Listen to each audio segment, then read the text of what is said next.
This is Radio Free Derry calling for you, the free and fighting people of Derry. Broadcasting illegally from a mobile transmitter, Radio Free Derry provided an outlet for the humour and community spirit which characterised the whole Free Derry area. Through its crackling voice, local celebrities were born, and the day-to-day life of the barricaded area organised and expressed. Earlier tonight we were forced to change to different wave bands.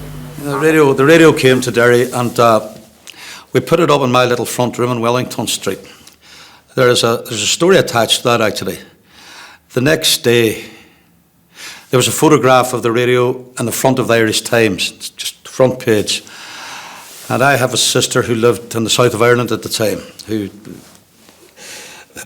got the Irish Times that day and looked at this Radio Free Derry and said, that's my house, and that's my mother's house.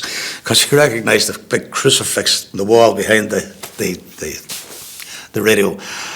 And at once got on the phone to me to tell me to get that thing out of our house immediately, you know.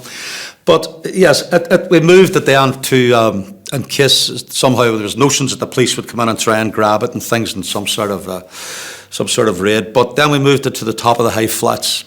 And we used to broadcast on it regularly, you know. The boys who are defending this area, incidentally or paradoxically, are defending an area which houses the worst social conditions in Europe and major... I was up at the top of the flats, which could have been attacked at any time.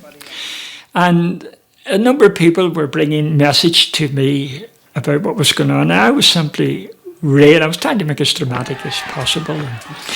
It was a 20th century means of reacting to what was going on in the streets, and people were getting information there that they didn't get from other outlets. From all the young defenders of the Bogside to the RUC. People could tune in and listen, no matter where you were in the town, and you were getting updates what was happening. And if people were needed at a barricade, they would say the barricade in Westway, Craigan, or up around Rosemount Factory or in Brandywell is very weak, right?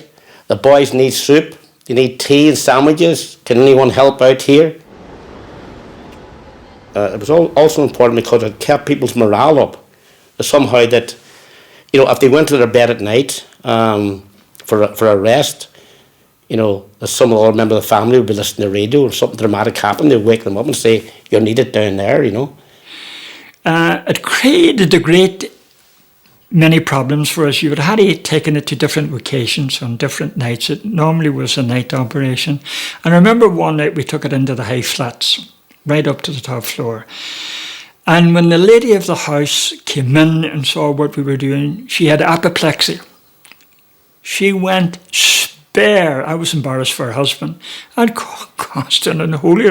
People were afraid of being caught, was it, you see, and facing the consequences.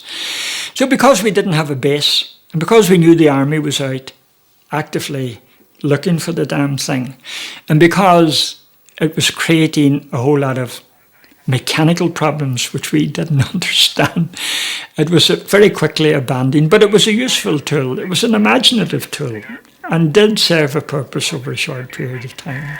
I would like to wish good night to all the men in the area and at the barricades, and a very good and peaceful night to all the people of Free Derry. Good night, and God bless you all from Barricade Low.